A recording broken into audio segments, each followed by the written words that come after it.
Silakan duduk saudara dan saudari yang dikasihi di dalam nama Tuhan Yesus. Saya sangat bersyukur karena ada kesempatan untuk beribadah bersama-sama saudara dan saudari, dan juga ada kesempatan untuk berkongsi firman Tuhan, ya. Jadi firman Tuhan yang kita akan dengar pada tengah hari ini ataupun yang akan kita belajar bersama-sama diambil daripada pembacaan Kisah Para Rasul pasal 9 ayat 26 hingga 31 dalam tema kita, yaitu tahun memberi ruang, dan ini adalah sesi yang ketujuh, ya. Saya memberi tajuk atau tajuk inilah yang diberikan kepada kita, yaitu keterangkuman yang mengilhami. Keterangkuman dari perkataan rangkum, yaitu memasukkan ataupun menjadikan sebahagian. Jadi katakanlah kalau ada orang yang baru datang di antara kita, biasanya pengumuman, sebelum pengumuman ditanya, adakah sesiapa orang yang baru? Nah, apa tujuannya? Supaya orang itu dapat disambut dan dimasukkan dalam kalangan kita, supaya dia menjadi sebahagian daripada kita, supaya dia tidak berasa terpinggir ataupun tidak berasa terasing, tetapi menjadi salah seorang daripada anggota gereja kita. Kalaupun dia melawat, dia tidak mau menjadi anggota secara rasmi, tetapi sebagaimana yang kita tahu, bila ada 2-3 orang berkumpul, kita satu dalam Kristus, karena Kristus hadir bersama-sama dengan kita. Jadi kalau tidak pun menjadi anggota gereja All Saints, tetapi dia menjadi anggota tubuh Kristus yang ada di All Saints, ya, sebahagian daripada tubuh Kristus. Jadi dalam petikan ini, yaitu Kisah Para Rasul pasal 9 ayat 26 hingga 31, kita diberi gambaran tentang makna memberi ruang, yaitu bukan saja secara fisikal atau secara jasmani, tetapi juga secara emosi, rohani, dan dalam perhubungan.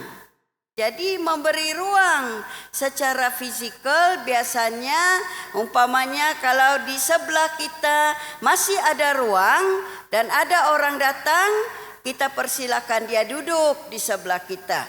Berarti kita memberi ruang, ya.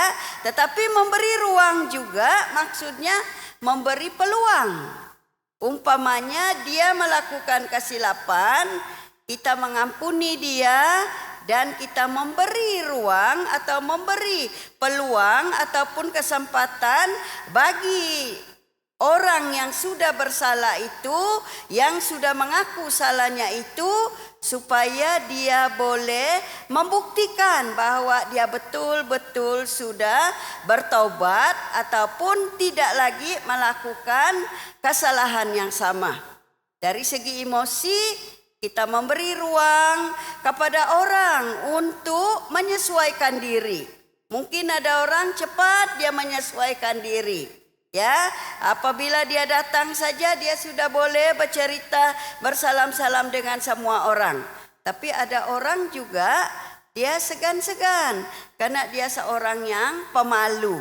Kita memberi ruang kepada dia, kita menghulur tangan kita kepada dia, kitalah sendiri yang memasukkan dia dalam kalangan kita ataupun dalam rangkuman ataupun persekutuan kita, ya. Dan kita memberi ruang untuk orang bertumbuh secara rohani. Tidak semua orang bertumbuh sama cepatnya. Ada orang bertumbuh dengan cepat sekali. Karena apabila dia bertemu dengan Tuhan Yesus, dalam arti kata yang lain, dia sudah menerima Yesus sebagai Tuhan dan penyelamatnya, dia teruja atau bersemangat untuk menjadi pengikut Yesus. Dia mau berkongsi, menyaksikan pengalaman barunya seperti Rasul Paulus. Tapi ada orang juga yang berhati-hati. Dia perlahan-lahan. Jadi perlu dibimbing, perlu didorong, perlu dibawa ke persekutuan-persekutuan, diundang datang ke gereja, kita mempelawa dia supaya dia berasa diterima. Ya, jadi memberi ruang secara fisikal atau jasmani, memberi ruang secara emosi, rohani, dan juga dalam perhubungan mengambil masa. Ya, namun kita tidak perlu risau karena kita tahu Roh Kudus bekerja di tengah-tengah kita. Roh Kudus Allah, Dialah yang memakai kita, mengilhami kita, memberi kita kuasa supaya kita mempunyai keupayaan untuk membawa orang dalam rangkuman kita, dalam persekutuan kita, dalam jemaah kita, supaya mereka juga menjadi sebahagian daripada tubuh Kristus. Nah, saudara dan saudari, dalam petikan ini yaitu Kisah Para Rasul pasal 9 ayat 26 hingga 31, kita mau belajar bagaimanakah kita boleh membawa orang baharu atau orang yang bukan dari gereja kita masuk dalam kalangan kita atau rangkuman kita atau dalam persekutuan kita. Ya, kita belajar daripada seorang tokoh Alkitab yang bernama Barnabas. Barnabas, dia salah seorang pengikut Kristus dan dia sering disebut sebagai anak yang mendorong, ya, son of encouragement. Dalam bahasa Inggrisnya, maksudnya dia seorang yang suka mendorong. Dan inilah yang dilakukan oleh Barnabas terhadap Paulus. Ya, dia memberi ruang untuk pertumbuhan pribadi Paulus. Mari kita baca di dalam ayat 26. Setibanya di Yerusalem, Saulus, yaitu nama lama Paulus, mencoba menggabungkan diri kepada murid-murid, tetapi semuanya takut kepadanya karena mereka tidak dapat percaya bahwa ia juga seorang murid. Nah, dalam ayat ini Paulus yang dulunya seorang penganiaya, kalau kita baca di dalam Kisah Para Rasul pasal 9 ayat 1, di sini dikatakan hati Saulus masih berkobar-kobar untuk mengancam dan membunuh murid-murid Tuhan. Ia menghadap imam besar dan ayat 2 dan meminta surat kuasa untuk dibawa kepada rumah-rumah ibadah Yahudi di Damsyik, supaya jika ia menemukan laki-laki atau perempuan yang mengikuti jalan Tuhan, ia dapat menangkap mereka dan membawa mereka ke Yerusalem. Nah, inilah niat dan tekad Saulus. Sebelum dia bertemu dengan Yesus, dia seorang penganiaya orang-orang Kristen. Bukan dia jahat, tetapi dia berpegang teguh kepada agamanya. Bagi agamanya, apa yang dia buat itu baik, karena dia membela agama Yahudi. Dia seorang Yahudi, dia seorang Farisi. Seorang Farisi maksudnya orang boleh dikatakan guru agama. Ya, guru agama Yahudi, dan dia juga anggota mahkamah Yahudi yang disebut Sanhedrin. Jadi dia orang yang bukan calang-calang. Dia kalau hari ini kita panggil sebagai orang yang fanatik, ya. Dia mau membela agama Yahudi, dia mau mempertahankan hukum Taurat. Jadi dia minta surat daripada imam besar supaya dia boleh pergi ke Damsyik untuk menangkap dan menganiaya orang-orang Kristen. Tapi apabila kita baca ayat kemudian, beberapa ayat kemudian, dia bertemu dengan Tuhan Yesus. Yesus menampakkan dirinya kepada Saulus melalui cahaya yang terang benderang.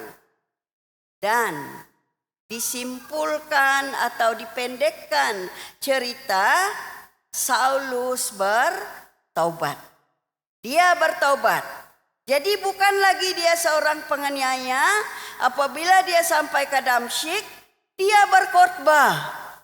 Bayangkan orang-orang pengikut Kristus waktu itu. Pasti mereka takut. Dulu dia mau membunuh kita. Dahulunya dia mau menangkap kita. Kenapa dia tiba-tiba berkhotbah? Lalu dia datang ke Yerusalem. Dan dia mau menyaksikan pertobatannya. Murid-murid Yesus yang dipanggil rasul-rasul dan pengikut-pengikut Yesus, pastilah mereka takut, kan? Bayangkan kalau ada sepupu kita yang fanatik tiba-tiba berdiri di sini berkhotbah. Kamu takut kan? Bukan betul itu dia berkhotbah. Dia ini hanya mau pura-pura saja supaya boleh menangkap kita. Nah, besar kemungkinan inilah perasaan rasul-rasul Yesus dan pengikut-pengikut Yesus. Namun Barnabas, dia menerima Saulus yang kemudian ditukar namanya Paulus. Dia memberi peluang kepada Paulus. Dia menggabungkan Paulus dalam rangkuman atau kalangan atau persekutuan orang-orang yang mengikut Yesus, yaitu rasul-rasul dan juga penganut-penganut jalan Tuhan. Ini nama jolokan untuk orang-orang Kristen, ya, jalan Tuhan. Jadi Kristen ini kemudian mereka dipanggil Kristen sebagai jolokan karena mereka mengikuti Kristus, yaitu Yesus, ya. Jadi Barnabas dia menerima Paulus. Dia membawa Paulus dan memperkenalkan kepada rasul-rasul dan pengikut-pengikut Yesus. Dia meyakinkan kepada mereka bahwa Paulus benar-benar sudah bertemu Tuhan Yesus. Paulus benar-benar sudah bertaubat. Paulus bukan penganiaya lagi, tetapi Paulus seorang pemberita Injil ataupun seorang pengkhotbah. Jadi di dalam Kisah Para Rasul 9 ayat 26 hingga 31 kita belajar 5 implikasi Alkitabiah bagaimana memberi ruang. Dan kita mau belajar daripada Barnabas, bukan saja Barnabas tetapi rasul-rasul dan pengikut-pengikut Yesus. Yang pertama, memberi ruang untuk pertumbuhan pribadi. Ya, yang sudah saya baca ayat 26, yaitu walaupun para murid Yesus pada mulanya takut menerima Paulus karena dia seorang bekas penganiaya, tetapi Barnabaslah yang menggabungkan Paulus dengan rasul-rasul. Jadi kalau kita lihat dalam surat Paulus kepada jamaah Galatia, dia memperkenalkan dirinya. Dia juga menyaksikan bahwa dia salah seorang rasul Kristus oleh Allah. Biasanya rasul-rasul merujuk kepada murid-murid Yesus semasa dia melayani di bumi. Murid-murid yang bersama-sama dengan Yesus. Tetapi Paulus dia mengatakan bahwa dia juga rasul walaupun dia bukan murid-murid Yesus, tetapi karena pertemuannya dengan Yesus. Dan dia dipanggil sebagai Rasul Kristus. Allah lah yang memanggil dia. Jadi Barnabas, dia tanpa ragu-ragu percaya kepada Paulus. Dia memberi peluang kepada Paulus.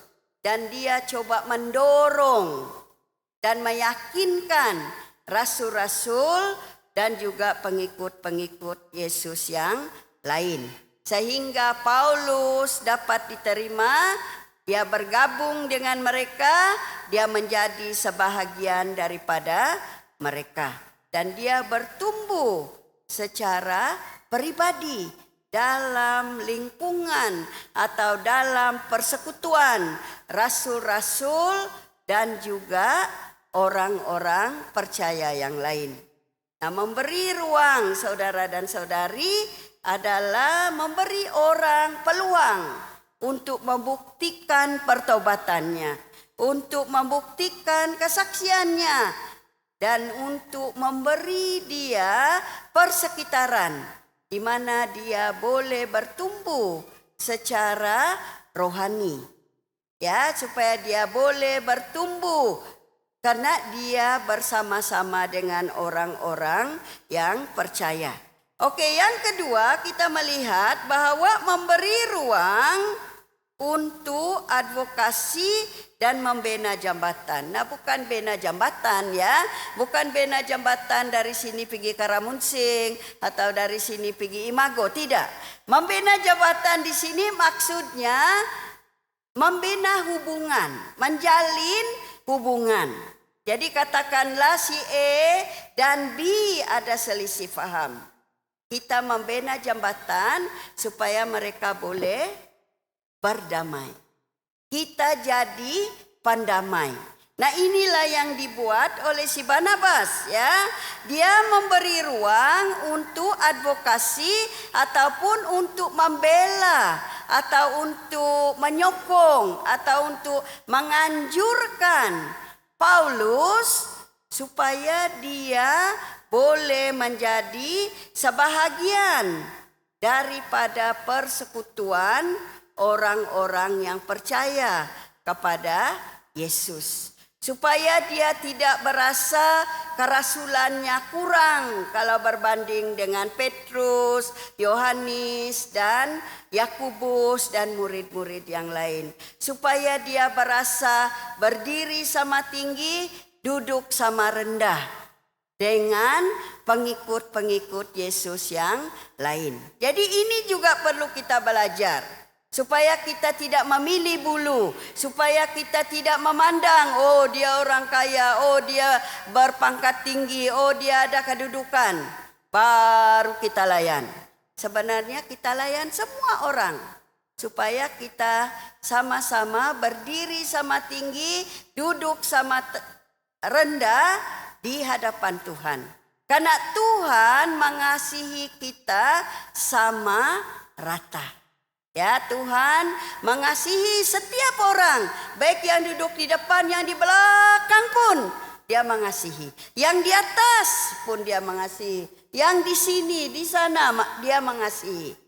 Jadi kita juga perlu belajar supaya menerima satu sama lain, menyokong satu sama lain, mendorong satu sama lain, membela satu sama lain. Ini kita mau belajar daripada Barnabas ya. Kita lihat ayat 27. Tetapi Barnabas menerima dia, yaitu Paulus, dan membawanya kepada rasul-rasul dan menceritakan kepada mereka Bagaimana Saulus, yaitu Paulus, melihat Tuhan di tengah jalan, yaitu pertobatannya, dan bahwa Tuhan berbicara dengan dia, dan bagaimana keberaniannya mengajar di Damsyik dalam nama Yesus. Barnabas memainkan peranan sebagai pembela si Paulus. Macam kalau dalam perbicaraan dalam mahkamah, ada pendakwa raya, ada peguam bela. Jadi Barnabas ini peguam bela. Dia membela, oh dia sudah bertobat, oh dia tidak lagi menganiaya, percayalah kepada dia. Dia sudah menerima Yesus karena dia sudah bertemu dengan Tuhan Yesus. Di tengah jalan semasa dia pergi ke Damsyik untuk menganiaya orang Kristen. Dia coba kalau kita boleh guna perkataan mempromosikan pertobatan Paulus. Dia mau meyakinkan mereka bahwa Paulus sudah benar-benar bertobat. Jadi Barnabas dia memainkan peranan penting. Bukan saja sebagai advokasi atau untuk membela Paulus, tetapi dia juga membina jambatan di antara Paulus dengan rasul-rasul dan pengikut-pengikut yang lain. Dia menghubungkan Paulus dengan rasul-rasul. Demikian juga kita saudara dan saudari. Jangan kita cari ketidakbaikan orang atau keburukan orang. Kita perlu memaafkan mereka. Masa lampau mereka sudah berlalu apabila mereka sudah bertobat. Mereka sudah menjadi manusia baharu. Seperti yang dikatakan oleh Paulus kepada jemaat Efesus. Sudah mengenakan manusia baru. Jadi berilah peluang kepada dia untuk hidup sebagai seorang yang sudah ditebus. Sebagai seorang yang sudah bebas daripada masa lalunya. Kita sokong orang yang bertobat, orang yang dahulunya menyimpang daripada kebenaran firman Tuhan, tetapi berbalik kepada Tuhan, kita menyokong mereka. Kita menolong mereka untuk bertumbuh. Kita menolong mereka supaya mereka semakin hari semakin matang secara rohani, semakin hari semakin menjadi seperti Kristus dalam sifat mereka. Nah, inilah yang dilakukan oleh Barnabas. Ya, dan yang ketiga, memberi ruang untuk keberanian dalam panggilan. Nah, dalam Efesus pasal 4 ayat 11 hingga 13 dinyatakan pelbagai kurnia pelayanan. Mari kita lihat bersama-sama Efesus pasal 4 ayat 11 hingga yang ke-13. Dialah yang memberikan baik rasul-rasul maupun nabi-nabi, baik pemberita-pemberita Injil maupun gembala-gembala dan pengajar-pengajar untuk memperlengkapi orang-orang kudus bagi pekerjaan pelayanan, bagi pembangunan tubuh Kristus, sampai kita semua telah mencapai kesatuan iman dan pengetahuan yang benar tentang Anak Allah, kedewasaan penuh dan tingkat pertumbuhan yang sesuai dengan kepenuhan Kristus. Nah, setiap kita dilayakkan untuk melayani. Siapa melayakkan kita? Allah Tuhan yang kita sembah. Dia melayakkan kita untuk melayani. Kita diberi kurnia masing-masing. Ada sebagai nabi, ada sebagai gembala, ada sebagai pengajar, dan seperti yang disenaraikan dalam Efesus pasal 4 ayat 11 hingga 13. Namun kalau tidak ada yang menolong kita atau memperlengkapi kita untuk melayani, ada yang berani juga ya, jadi ialah berani melayani walaupun tidak ada latihan, tidak ada perlengkapan. Dan dia percaya Roh Kudus menolong dia. Tapi ada juga yang kalau yang pemalu, biasanya dia sembunyi-sembunyi dia punya kurnia. Nah, di sini kita melihat bahwa Barnabas ya dan juga murid-murid yang lain dan pengikut-pengikut Kristus yang lain, mereka memberi ruang kepada Paulus supaya dia berani untuk menggunakan kurnia pelayanannya. Berani dalam panggilannya. Semua orang dipanggil untuk melayani. Nah, kita lihat di dalam ayat 28 hingga 29. Dan Saulus tetap bersama-sama dengan mereka di Yerusalem dan dengan keberanian mengajar dalam nama Tuhan. Ia juga berbicara dan bersoal jawab dengan orang-orang Yahudi yang berbahasa Yunani. Tetapi mereka itu berusaha membunuh dia. Nah, setelah Paulus diterima oleh rasul-rasul, Paulus dengan berani mengajar. Paulus dengan berani bersoal jawab dengan orang-orang Yahudi yang berbahasa Yunani. Maksudnya orang-orang Yahudi yang sudah mengikuti Kristus ya. Jadi saudara dan saudari, demikian juga kita. Apabila kita memberi ruang kepada sesama kita yang ada di sini atau kepada orang lain, mungkin dalam kebaktian 7,5, kita memperkasakan mereka untuk menyatakan panggilan mereka, yaitu untuk melayani. Ya, nah memperkasakan maksudnya kita memberdayakan, bukan perdaya, bukan piabi, memberdayakan mereka. Kita membolehkan mereka. Nah, sebagaimana dalam Efesus diberi perlengkapan, mereka ada kurnia tersebut, diberi perlengkapan supaya mereka boleh melayani. Mereka boleh diperkasakan dalam panggilan mereka. Mereka boleh diperkasakan untuk menggunakan kurnia pelayanan mereka. Nah, kita banyak peluang untuk melayani. Ada borang yang kita boleh isi.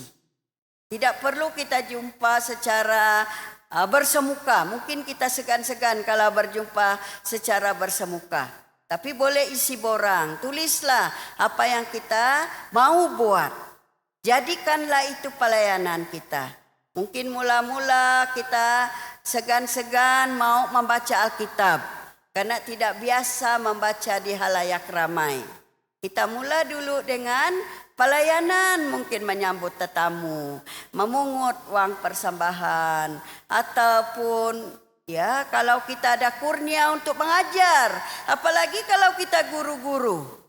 Mengajarlah sekolah minggu, libatkanlah diri dalam pelayanan muda-mudi dan belia supaya kita juga boleh menyumbang apa yang kita boleh buat ya, dan ini berkembang menjadi pelayanan kita. Dan jangan risau karena kita ada latihan-latihan perlengkapan. Kita ada seminar-seminar, kita ada retreat supaya kita diperlengkapi dan kita boleh melayani. Nah, ini yang dibuat oleh Barnabas dan rasul-rasul yang lain.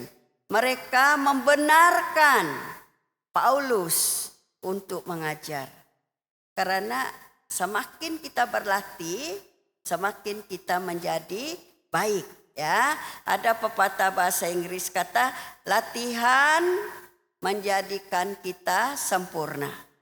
Practice makes perfect. Ya, jadi memang pada mulanya seperti pernah saya ingat Reverend Roji, dia bagi contoh ya, ada seorang yang malu membaca Alkitab ataupun malu membaca di halayak ramai. Tapi hari demi hari lama-lama boleh juga karena dia sudah diberi latihan, diberi ruang untuk berlatih. Jadi saya coba memikirkan konteks kita ya, umpamanya dalam kelompok sel kan, selalunya orang itu saja pimpin pujian. Orang itu saja baca Alkitab. Orang itu saja doa syafaat. Kita coba latih yang lain juga. Bagi ruang atau beri peluang kepada yang lain juga supaya mereka boleh menggunakan apa yang mereka terbeban untuk lakukan, yaitu pelayanan.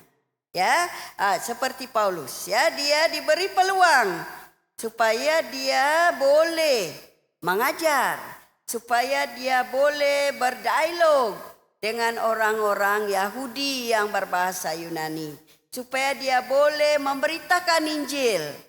Nah, saudara dan saudari, kita memberi ruang, maksudnya kita memperkasakan orang lain untuk memenuhi panggilan mereka. Ya, saya tidak lama lagi bersarah ya. Mungkin dalam beberapa tahun. Ya, saya sudah mulai melatih pelapis-pelapis supaya mereka sudah mulai berlatih dan mereka boleh menggantikan kita. Ya, karena ya kita ada musimnya ya, setiap orang ada musimnya, ada musim dalam kehidupan kita. Jadi kalau kita sudah merasa wow, orang ini ada potensi untuk satu-satu pelayanan, kita lengkapi dia, kita beri dia latihan supaya dia boleh merealisasikan panggilannya. Seperti Paulus ya, rasul-rasul tidak menahan dia. Mereka memberi ruang kepada dia supaya dia juga bersama-sama dengan mereka boleh memberitakan Injil dan memperluaskan kerajaan Tuhan. Kalau kita lihat di dalam Kisah Para Rasul pasal 10, Petrus, seorang Yahudi, sukar bagi dia melayani di kalangan orang Yunani. Jadi dia memberi ruang kepada Paulus. Dia melayani di kalangan orang Yahudi, Paulus melayani di kalangan orang Yunani.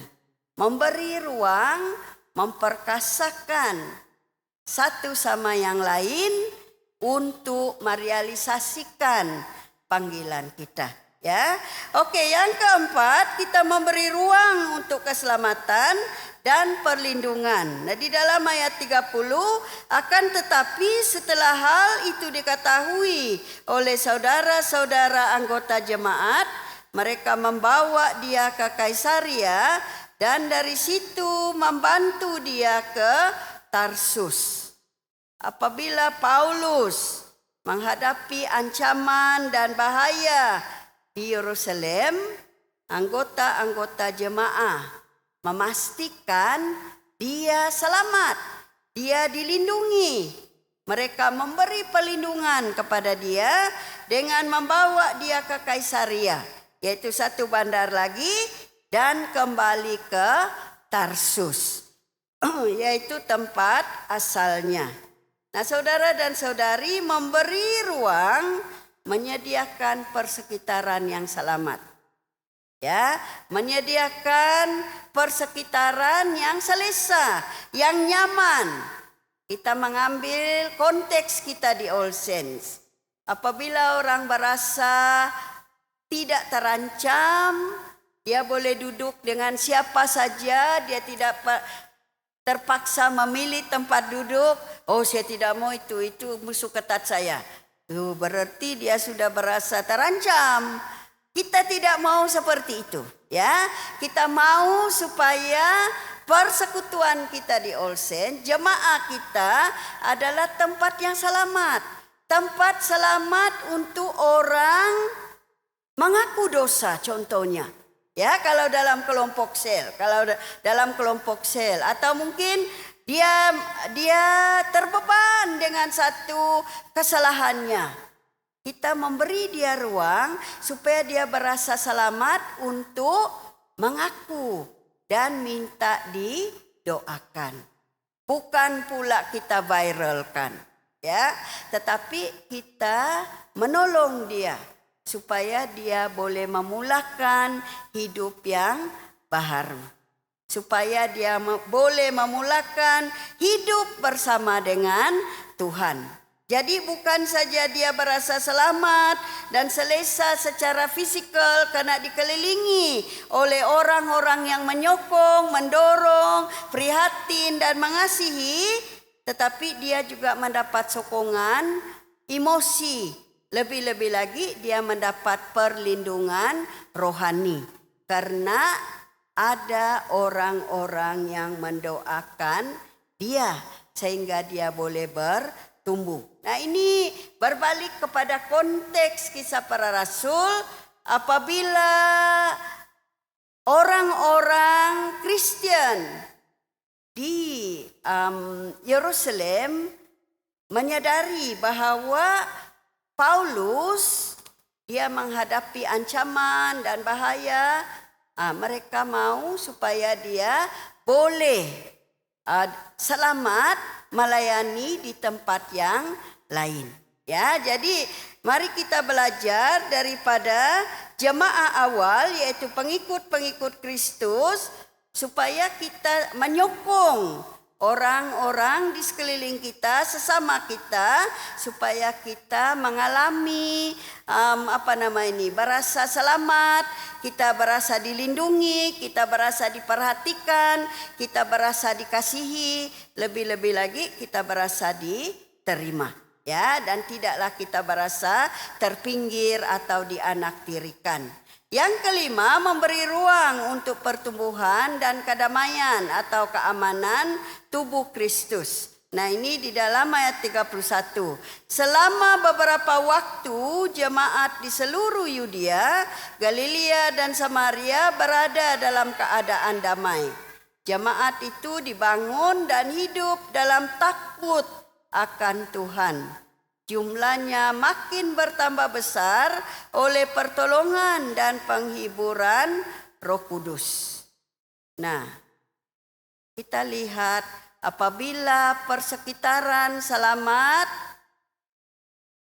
damai, aman, orang boleh berjumlah, jemaah bertumbuh. Atau mungkin hari ini kita kata, kalau orang suka di gereja kita, pasti mereka datang lagi kan. Selamat datang, jumpa lagi. Selamat jalan, jumpa lagi.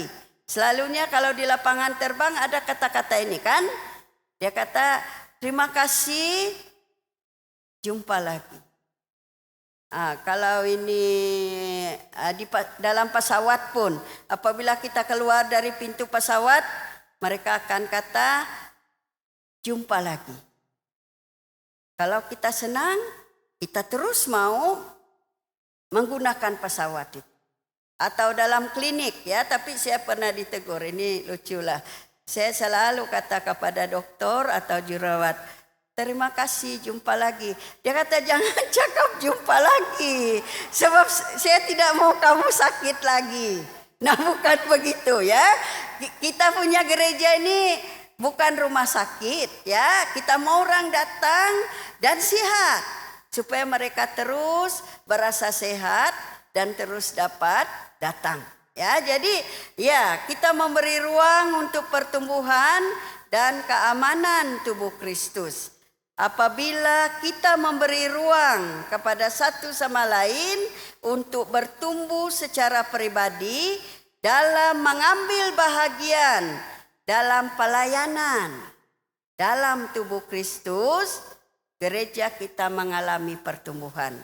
Tidak adalah apa disebut burn out, ya.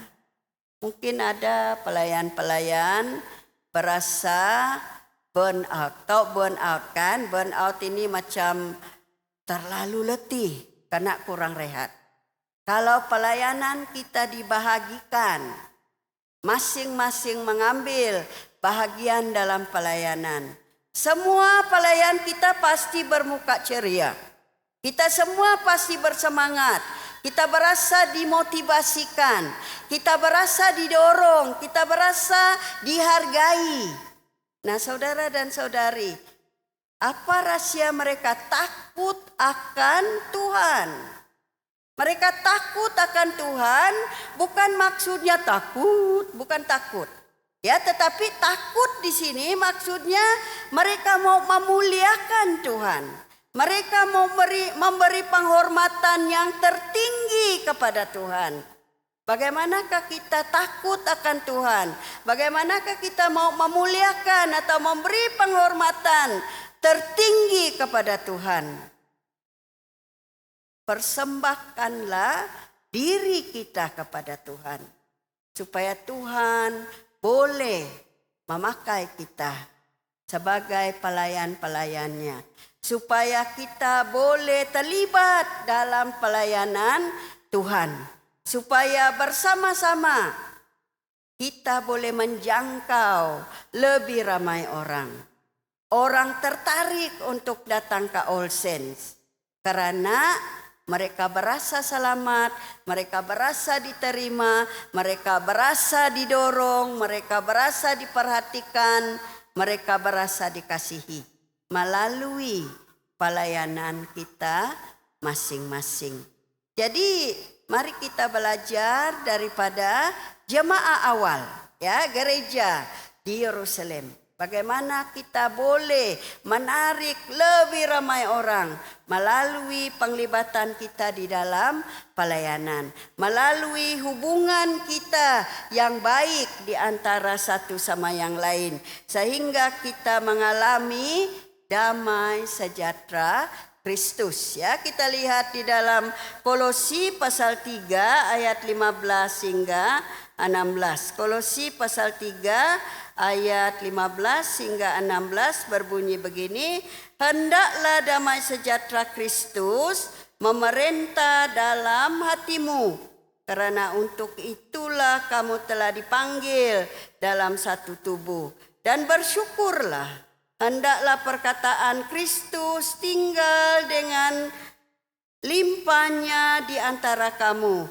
sehingga kamu dengan segala hikmat mengajar dan menegur seorang akan yang lain, dan sambil menyanyikan mazmur, puji-pujian dan nyanyian rohani, kamu mengucap syukur kepada Allah di dalam hatimu. Semoga ini, kegirangan ini yang terus mau memuji-muji Tuhan ini dalam hati kita, sehingga orang datang dan jumlah kita bertambah hari demi hari.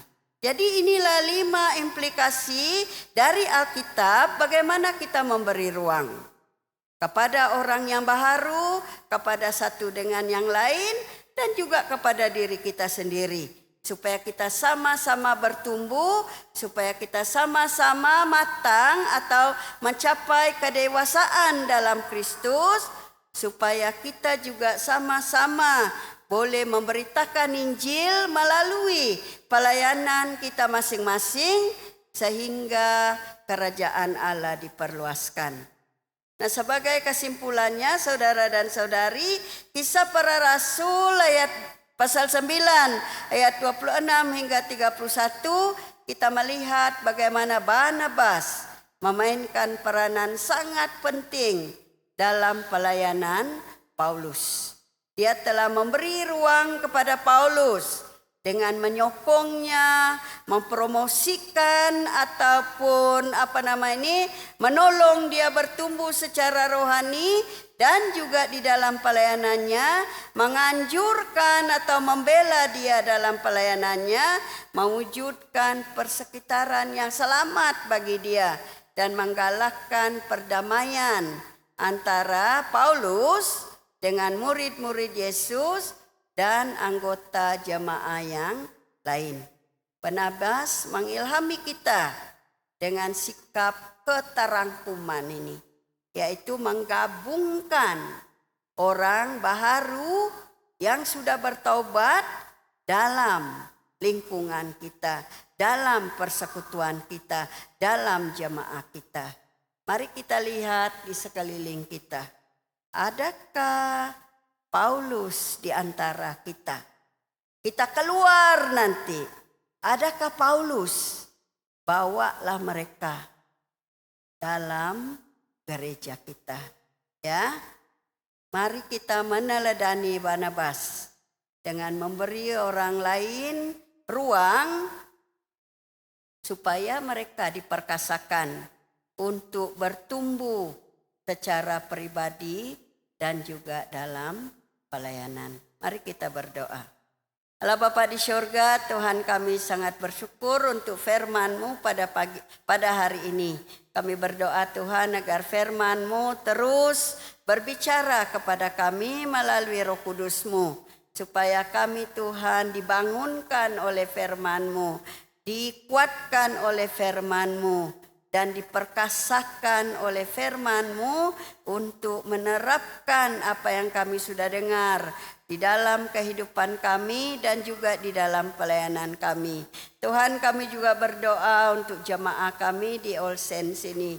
Tuhan, kami berdoa agar Roh Kudus-Mu terus bekerja di tengah-tengah kami, memperkasakan kami untuk melaksanakan pelayanan kami masing-masing, supaya semakin hari semakin kami bertambah, bukan saja secara kuantiti atau angka, tetapi kami bertambah untuk bertumbuh di dalam kehidupan rohani kami, supaya kami terus menjadi saksi-saksi-Mu, menjadi Barnabas-Barnabas-Mu dimanapun kami berada.